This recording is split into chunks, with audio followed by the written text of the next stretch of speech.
On a small farm in South Africa, a boy was born who was given the name Peter Keith, though everyone fondly called him PK. Just days before his birth, tragedy struck. The boy's father passed away, leaving the family shattered. Hard times soon followed. A few years later, when they were only beginning to recover from the grief, disaster struck the farm. A deadly disease spread among the animals, and every single cow on the farm died. For PK's mother, this loss was unbearable. She feared she could never manage the farm the way her late husband would have. Yet, no matter how difficult life became, one thing she was determined about was that PK's education must not suffer. And so, she enrolled him in a boarding school. This school was run by the Afrikaners, descendants of Europeans who had fled to Africa centuries earlier. The Afrikaners despised black Africans, and alongside them, they held an intense hatred for the English as well. On PK's very first day, he sat in a history class where the teacher began telling the story of the wars between the Afrikaners and the English. The tale was told with venom, painting the English as cruel oppressors who had committed great atrocities. Sitting quietly in that room, PK suddenly realized the truth. He was the only English child in the entire class. Slowly, every head turned toward him, every pair of eyes burning with hostility. To them, PK was already the enemy. Things only got worse. A boy sitting behind him spat directly on his face. The atmosphere was now filled with open hatred. PK's days in this school would be nothing short of a nightmare. Soon after, a notorious bully named Bolta cornered him in the washroom with a group of friends. They mocked him, called him lowborn, and then, in an act of humiliation, all three urinated on him. The cruelty broke the boy. PK grew so terrified that at night, he would wet his bed in his sleep. But the cruelties of fate did not end there. The very next day came devastating news. His mother had died. He returned home for the funeral, heartbroken and filled with regret. He kept thinking, if only I had stayed with her, maybe she would have had someone to live for. Maybe she would have held on. Now, the only family PK had left was his grandfather, who lived in another country. Before returning to school, PK confided in his nanny about the bullying and torture he faced daily. This woman loved PK like her own child, and she could not bear to see him suffer. To help, she called upon Dabula Manji, a healer from their tribe. His task was to rid PK of fear. Through a powerful African ritual, Dabula brought PK before an elephant. The enormous creature trumpeted, but PK did not run. Instead, the elephant gently touched him with its trunk. At that moment, PK's fear dissolved completely. Before he returned to school, the tribesmen gifted him a rooster, saying it would protect him. And indeed, whenever the bullies approached, the rooster would crow, giving PK a warning. It wasn't a complete solution, but it gave him enough strength to prepare himself. Time moved on, and soon the Second World War began. The school atmosphere grew even darker. Students who hated the English began worshipping Hitler as their hero. Their hatred had one target, PK. One day, the students caught him and dragged him to a boy named Breston, who was like a little dictator among them. Breston slapped PK hard across the face and, to display his power, killed PK's beloved rooster. Something inside PK snapped. His fear turned into pure anger. Gathering all his courage, PK pushed Breston with full force. Breston fell, and a small flag struck into his backside, leaving him humiliated. Enraged, Breston hung PK upside down, intent on killing him. At the last moment, a schoolteacher arrived and caught Breston in the act. Furious at such brutality, the teacher slapped him and reported the incident. Breston was expelled from school. After this, PK was sent to live with his grandfather, who had just returned from abroad. But his grandfather wasn't ready to take full responsibility. Instead, he entrusted PK to the care of a man named Doc. Doc was a German who had fled during Hitler's rise. His entire family had been murdered by the Nazis. Alone in the world, he now found companionship in PK. Slowly, teacher and student became like family, filling the voids in each other's lives.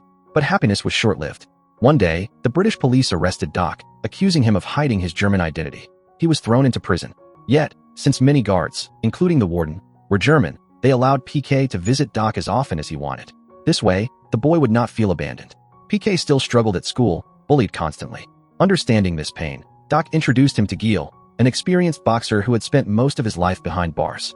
At Doc's request, Gil became PK's boxing coach. His very first lesson was simple yet powerful. Use your mind first, and then your heart. For training, Gil asked Doc for tobacco as payment. But Sergeant Borman, a cruel officer, overheard and beat Gil savagely. Gil endured the pain silently. Watching this, PK swore to himself that he would smuggle tobacco for Gil, no matter the risk. And so, his boxing lessons continued. PK improved rapidly and soon earned a place in the prison boxing championship. He had become strong, sharp, and agile. His victory in the championship won him the respect of the black prisoners, and he even risked smuggling tobacco hidden inside pots to help them. But danger loomed. One day, Gil carried a bucket with tobacco hidden inside, and Borman caught him. Though Gil quickly threw it away, The truth was clear. Mocking him, Borman smeared mud and tobacco on his boot and ordered Gil to lick it. Humiliating others gave Borman immense pleasure. Later, Gil confided in PK, saying, "One day, I'll expose Borman's cruelty to the world. Every bit of pain he gave me, I'll repay it." Soon after, news spread that Hitler was dead and the war was over. Doc was overjoyed, finally seeing hope of freedom. But PK's heart sank. He did not want Doc to leave him behind. Not long after, Doc was put in charge of a welcome concert for the commissioner. PK and the prisoners seized the chance. Together, they wrote a song in the African language mocking the guards, right under their noses. On the day of the concert, tension filled the air. The prison head warned them that any mistake would mean punishment. But as soon as the music began, the prisoners sang loudly with joy. The guards were puzzled. They didn't understand a word. Meanwhile, Borman cornered Gil, demanding the meaning of the song. Gil paused, then defiantly said, "It means the guards are cowards and weak." He repeated it again and again, calling Borman a coward. For him, these words were liberation. But Borman exploded with rage, striking Gil brutally with a stick. When PK realized Gil was missing, he rushed to find him. But it was too late. Gil lay dying. With his last breaths, he thanked PK for uniting the tribes and repeated the lesson he had taught from the very start. First, use your mind, not your heart. Years passed. PK grew into a young man, now studying at an English school in Johannesburg. He continued to box, but challenges never ended. During one match, he was knocked down with the very first punch. As he struggled to rise, he spotted a girl in the audience signaling for him to get up. At the same time, faint chants echoed from outside the stadium. The voices of black students, barred from entering because of apartheid, cheering for PK from beyond the walls. Their voices filled him with strength. PK rose to his feet, charged forward, and unleashed a flurry of punches. Blow after blow, he struck his opponent, until finally, he won the fight in a spectacular triumph. Everyone was busy celebrating PK's spectacular victory. The crowd cheered, but PK's eyes searched only for one person, the mysterious girl who had given him strength during the match. With the help of his loyal friend Maury, PK finally found her. Her name was Maria, the daughter of Daniel, a powerful leader of the Afrikaners Party. PK couldn't get her out of his mind. Summoning all his courage, he sneaked into Maria's boarding school at night. Quietly, he climbed to her balcony, where they finally met.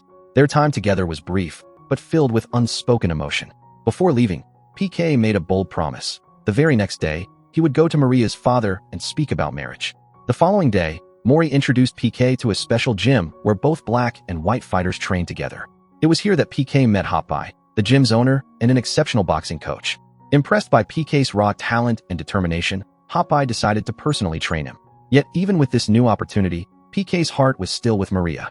The next day, PK gathered his courage and went to Maria's house.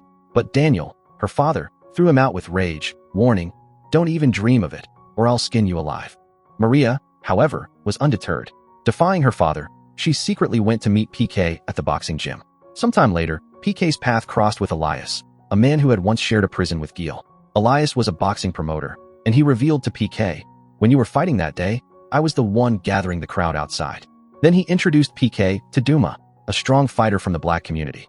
Duma challenged PK, declaring that black people had as much strength as whites. "If you've got the guts, fight me today." PK accepted without hesitation and went with them to Alexandra, a black township steeped in poverty. There, a massive crowd gathered to watch the fight. Both PK and Duma unleashed their power, trading fierce blows.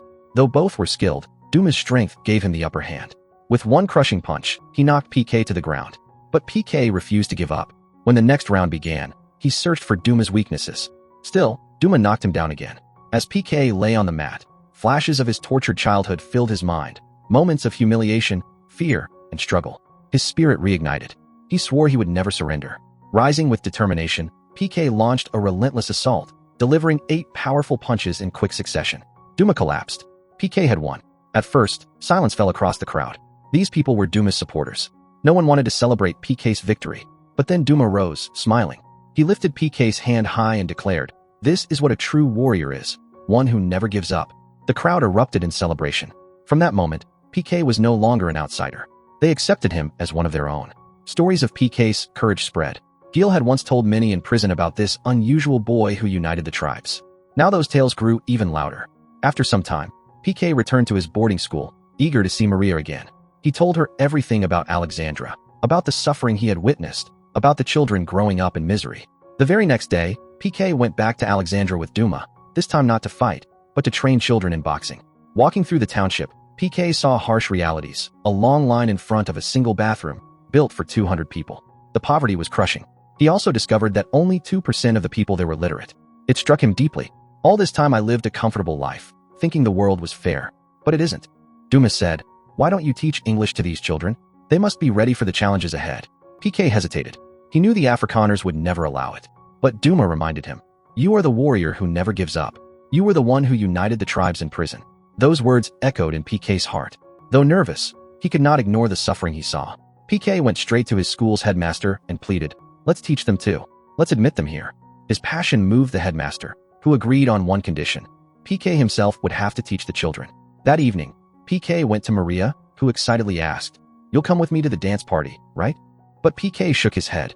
"Those parties don't matter. Come with me to Alexandra instead.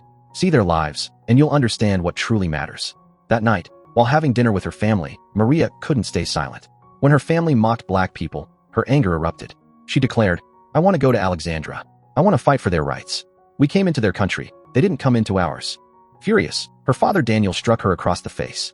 Meanwhile, PK and Maury welcomed Duma and his friends to the English school. But the risk was immense.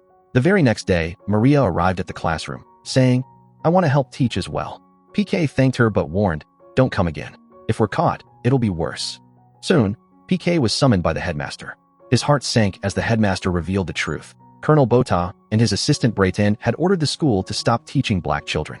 The same Bota and Brayton who once tormented PK in boarding school were now policemen, working under Daniel and spying on him. Not long after, the headmaster called them again with shocking news. PK and Maury had been offered full scholarships to Oxford University. For most students, it was a dream come true. But PK saw through it. It was Daniel's trap to remove them from his way.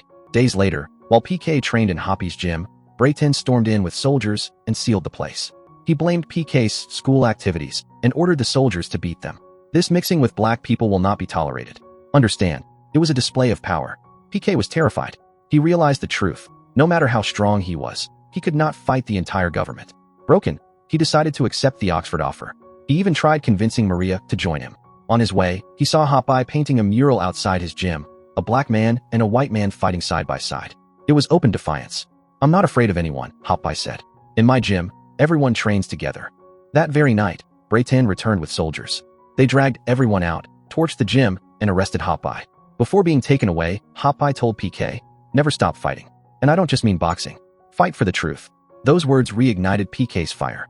With Maria and Maury's help, he started teaching again, this time using the church. Things went well, until one day Bota and Brayton raided the church. They beat people mercilessly. In the chaos, a stick struck Maria. She collapsed, and within seconds, she was gone. Maria was dead. PK was devastated. At Maria's funeral, Daniel advanced toward him in rage, ready to strike. But PK did not flinch.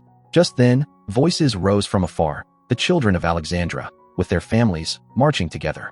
Their unity forced Daniel to step back. Yet PK was broken inside. His spirit was gone. He told Duma, "Brother, I'm leaving for Oxford. I can't do this anymore." But then he saw something extraordinary. The children of Alexandra speaking English, using the very lessons he had taught them. In that moment, PK realized his fight mattered more here than anywhere else. He could not leave. To change the world, he had to endure the fire. He abandoned the Oxford plan. The struggle had to continue. One evening, chaos erupted in Alexandra. Soldiers swarmed the township, harassing people and demanding PK's whereabouts. PK and Duma fled. As they ran, Brayton fired and struck Duma's leg.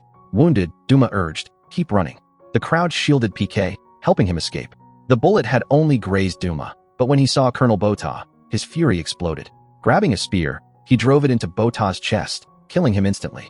Elsewhere, Brayton was about to kill Elias when PK intervened. Rage consumed him. PK beat Brayton mercilessly, leaving him half dead. But Brayton snatched a pistol and aimed at PK. Just then, Duma appeared, wielding a cricket bat, and smashed it into Brayton's face, killing him on the spot.